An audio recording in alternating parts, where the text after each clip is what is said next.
Días, tardes ya en algunos países, buenos días para allá Lima. Muchas gracias por la invitación a este importante Congreso Iberoamericano donde se discuten temas que son de la máxima actualidad. Soy director de una fundación que se dedica a los temas de tecnologías disruptivas. Esto significa que miramos cuáles son los avances tecnológicos y tratamos de identificar aquellos que podrían representar riesgos importantes para los derechos humanos, sobre todo en un contexto donde no hay regulaciones o escasamente existen criterios o normas que permitan dar un marco de acción a las compañías que manejan estas tecnologías. Y ahí me refiero a temas como neurotecnología, uso de información biométrica en mezcla con la blockchain, a temas vinculados a inteligencia artificial y tantos otros. Y hoy día voy a hablar de algo que es muy conocido en varios países de nuestra región, que es el caso de WorldCoin, que es una compañía internacional que la fundó el señor Sam Altman, que es, estoy aquí poniendo el temporizador nada más que para no pasarme. El señor Sam Altman, que es el CEO de OpenAI, que es una gran compañía internacional que está desarrollando, entre otras tecnologías, la que todos conocemos como ChatGPT con todas sus variantes. Eh, y les voy a contar también qué fue lo que dijo la Corte Suprema en una sentencia que dictó en enero de este año, donde en cierta manera le puso un freno a la actividad de esta compañía en ciertos sentidos, sobre todo en materia de privacidad. Pero antes de entrar a eso, creo que es muy importante entender de qué se trata el problema, porque lo más importante, lo más difícil en este caso, ha sido entender de qué estamos hablando, identificar que existe un problema. Entonces voy a tener que remitirme a explicar un poquito cómo funciona el sistema de WorldCoin, que este sistema es un sistema de identificación biométrica, y contándoles eso, les voy a dar una mirada un poquito más jurídica y extrajurídica respecto de los impactos de la sentencia de la Corte Suprema de Chile. Bueno, comienzo contándoles de qué trata la actividad de esta compañía. Lo que quiere WorldCoin, que ahora se llama simplemente World, es simplemente generar un sistema de identificación digital que nos permita acceder a las plataformas a través de una identificación única e indiscutible que nos distinga de los robots, que nos distinga de las máquinas, en el fondo, que nos distinga de los agentes artificiales. Eh, es verdad que hoy día estamos enfrentados a un dilema muy importante, un dilema que es que tenemos que comenzar a identificar dentro de las operaciones en el mundo virtual quién es ser humano de quién no es un ser humano. Y no estoy hablando solamente de las estafas, no estoy hablando solamente de las fake news, sino también los sistemas de acreditación de identidad, los sistemas de identificación nacional, etcétera. Detrás de ciertas operaciones es necesario que se sepa que hay un ser humano real. Detrás de cada contestación que se hace vía telefónica por un servicio de atención al cliente, es importante que sepamos si existe un ser humano o si existe una máquina. Porque hoy, cada día, se van usando cada vez más estos sistemas para asemejarse a la actividad humana. Y eso representa un gran riesgo que ha sido detectado por grandes expertos a nivel internacional. Entonces, ¿qué hace esta compañía? Sanarman dice, bueno, generemos un sistema que solucione este problema. Entonces vamos a generar un sistema único. ¿Y en qué nos vamos a basar? Vamos a buscar algo dentro del ser humano que no se pueda reproducir, que una máquina no pueda reproducir. Eh, Empezaron a investigar, vieron varias opciones y llegaron a la conclusión que el iris o las características del iris, sumados a, al rostro, que es algo que no lo declara muy expresamente, pero que sí captura sus máquinas, permite una identificación tan plena que no se puede copiar, no se puede duplicar y ningún robot lo podría simular. Por lo tanto, dijo esta compañía, bueno, tenemos la solución para la acreditación de humanidad en el mundo virtual. Hasta ahí la historia va un poco bien. La historia va desde por un camino razonable. ¿Qué es lo que empezó a pasar? que esta compañía, para hacer viable su negocio, colocó al lado del negocio, en el mismo negocio, un sistema de criptoactivos. Es decir, que por la captura de los iris de las personas, iban al mismo tiempo a generar una cadena de valor para darle mayor valorización, mayor contenido económico a una criptomoneda que es la que se llama WorldCoin. Entonces, pasó que el sistema, naciendo de una necesidad legítima, se mezcla en el origen, además con un modelo de generación de riqueza, de generación de valor, que funciona justamente en la blockchain y que tiene una criptomoneda asociada, que es la que se le entrega a todas las personas que van a capturar su iris. Voy a dejar ese tema hasta ahí y vuelvo al tema de cómo funciona la compañía. Entonces, lo que hace la compañía dice, bueno, vamos a hacer el siguiente plan. Nuestro plan es que de aquí a una cantidad de años vamos a tener 2.000 millones de personas metidas en este sistema, de tal manera de que podamos ser una de las puertas más importantes de acceso al mundo virtual. No la única, porque hay otras compañías que también hacen cosas similares. Por ejemplo, hay un sistema que usa Telegram, que funciona con la palma de la mano, y hay otra compañía que se llama Humanity Protocol, que funciona con la misma lógica, es decir, un identificador biométrico junto con la generación de un criptoactivo. Eh, la compañía empezó a movilizar sus recursos y comenzó a instalar una serie de operaciones, especialmente en países menos desarrollados, en países de África, luego siguió en Latinoamérica, y el sistema de captura que generó fue y es hasta el día de hoy bastante leonino, bastante agresivo en el sentido de que se hace en lugares públicos, uno va a los centros comerciales en la calle y están unos stands o unas mini oficinas que tienen unos dispositivos que son como unas cámaras fotográficas redondas que permiten que los transeúntes, las personas que vayan pasando, si se quieren inscribir en el sistema, bueno, lo hagan de manera inmediata. Y aquí viene el problema que se vincula a las criptomonedas.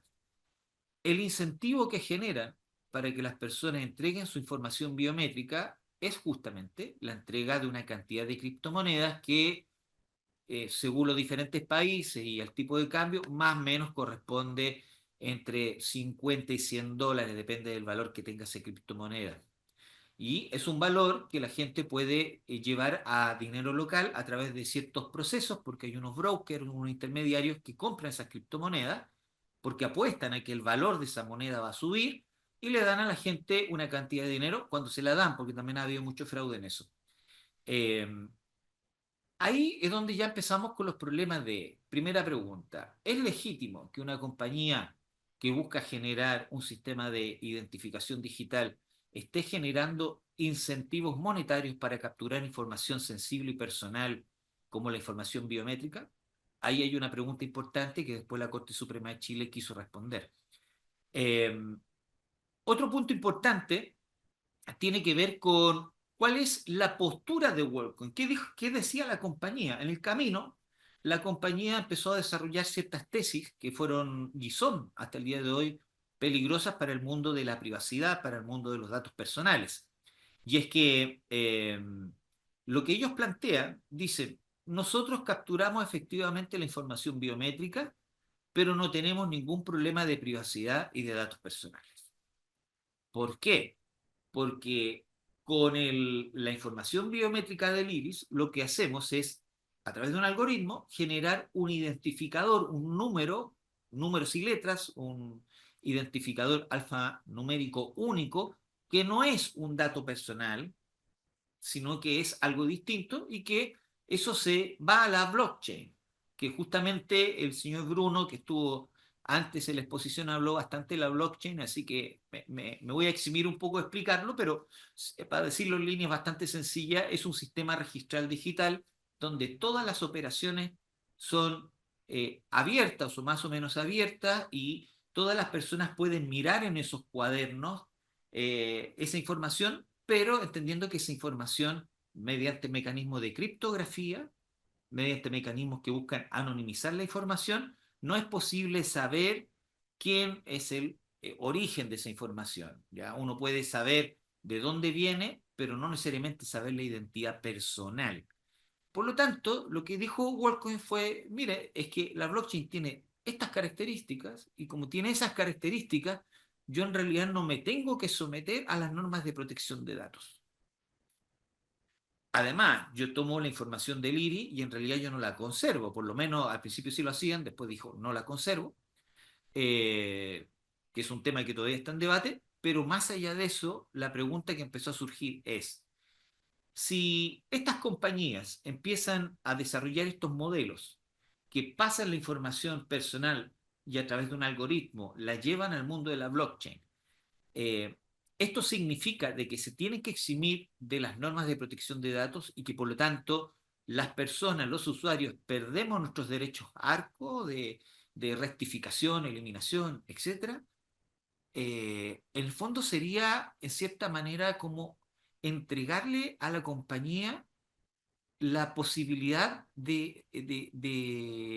o mejor dicho, entregarle a la compañía la llave de oro para que nosotros dejemos de tener derechos respecto a nuestra información. Y esa fue la discusión que se hizo en la Corte Suprema de Chile, en el fondo. Más allá de los detalles, de los argumentos técnico-legales, la verdad que lo que se discutía es, ¿podemos exigirle a esta compañía, mediante las normas de protección de datos, que elimine los datos de una persona que fue víctima y que le capturaron sus datos y que era menor de edad, sin adecuado consentimiento? ¿Podemos hacerlo a través de normas de protección de datos? Esa era la gran discusión que se generó y la que se desarrolló en distintas etapas del proceso en Chile hasta llegar a la Corte Suprema. Eh, Voy a hablar ahora un poquito del caso y después vuelvo al tema de los criptoactivos. Lo que hace la Corte Suprema, al menos en Corte Suprema, porque en las etapas intermedias los jueces de las instancias inferiores tuvieron decisiones disímiles, eh, la Corte dice, a ver, pongamos esto en orden. Si la persona que eh, está reclamando la vulneración de sus derechos era un menor de edad, si tenemos normas de consentimiento informado que requieren que la entrega de información biométrica sea hecha con un alto estándar de información, si a esa persona que es menor de edad, además simplemente le dicen cuando se acerca a un stand que si quiere entregar su iris a cambio de criptomonedas, eso no es realmente un consentimiento informado. Y es más, de acuerdo, esto no lo dice la Corte, pero lo agrego, de acuerdo a estándares internacionales, cualquier incentivo monetario vicia el consentimiento en la entrega de información sensible. Eh, Ese es el primer criterio que establece la Corte. Y después dice, y además, por ser menor de edad, ese consentimiento informado tiene un carácter de reforzado. Eh, Así que desde esa línea, lo que dice está viciado el consentimiento. Luego va a las normas de protección de datos y dice, bueno, de acuerdo a las normas de protección de datos, esta información que se entregó es una información personal. Y la compañía, solamente por haber recibido esa información, tiene la obligación de eliminarla, dado que no se hizo con el consentimiento adecuado. Entonces, eh, lo que hace la Corte, en el fondo, le dice, señores, independiente de las alegaciones de ustedes, de que esto pasó a la blockchain, de que ustedes no se rigen por las normas de protección de datos, en los hechos, ustedes lo que hicieron fue recoger de una manera totalmente ilegítima unos datos de un menor de edad y por lo tanto, de acuerdo a la norma de protección de datos, sí van a tener que eliminar esa información. Y en este momento estamos en una etapa donde la compañía está buscando acreditar cómo elimina esa información, lo que va a ser un tanto complejo, dado que, como ellos afirman que la identificación digital pasa a la blockchain, todos sabemos que la blockchain no se puede, hay elementos que no se pueden borrar, entonces puede suceder y veremos el final de la acreditación del cumplimiento de esta compañía en la Corte, veremos cómo tratan de argumentar de que la información personal de ese menor de edad fue eliminada incluso del identificador digital único y universal para él que está en la blockchain. Sin duda, esta conversación nos pone frente a un tema que es bastante nuevo, y que yo lo quiero dimensionar de la siguiente manera. Si hay dos o tres compañías importantes que en algún momento nos dicen, queremos ser la puerta de acceso al mundo digital porque es necesario, porque hay que acreditar humanidad, porque es legítimo, porque es importante, por una serie de otras razones, eh, puede suceder que al final del día tengamos nuestro sueño de tener una libertad abierta, única, excluyente, o sea, incluyente, que no esté en manos de pocos y de libre acceso, etcétera, se vaya al piso porque al final del día vamos a poder acceder a los servicios digitales, al mundo virtual, a través de dos o tres grandes compañías. Y eso es absolutamente riesgoso. Y sobre todo, y aquí hago el corolario final para concluir la exposición, porque este es peligroso. No es porque sea un negocio de identificación digital, sino porque es un negocio que al estar asociado a la generación de un criptoactivo, genera un modelo de negocios tóxico, no solamente para la privacidad, para el consentimiento de los usuarios, sino también para el orden público económico, dado que si en alguna época nos pusimos de acuerdo que ciertas actividades comerciales no podían tener cierta concentración, porque estamos permitiendo que compañías de este tipo, al mismo tiempo que buscan una actividad hegemónica en el mundo virtual, al mismo tiempo generen un criptoactivo, lo que evidentemente va a dejar en desventaja competitiva a aquellas compañías que hacen ejercicios de identificación digital sin generación de criptoactivos. Eso es una pregunta y por lo tanto, ¿qué viene a futuro? Lo que viene a futuro no es solamente defender que las normas de protección de datos son aplicables a estos sistemas, sino defender de que estas compañías deben separar su operación de identificación digital de la generación de criptomonedas, porque eso es lo que está afectando en amplio sentido, tanto a la protección de la privacidad de los datos personales, como al orden público económico, al generar un escenario que excluye a posibles competidores, que excluye a otras compañías, que genera posiciones monopólicas y genera posiciones de alta concentración. ¿Vamos a permitir eso? Hoy que estos modelos están naciendo, es el momento de plantear alternativas, es el momento de poner la discusión en la mesa. Y por lo tanto, la invitación es que podamos mirar estos nuevos modelos y poder llevarlos a la discusión pública y que ojalá en el corto plazo se puedan regular de manera específica en la legislación en nuestros países a través de normas que especifiquen el uso de información biométrica que pasa a la blockchain. Muchas gracias por la información y por supuesto quedo disponible para cualquier pregunta que puedan tener. Muchas gracias por la invitación a todos y a todas.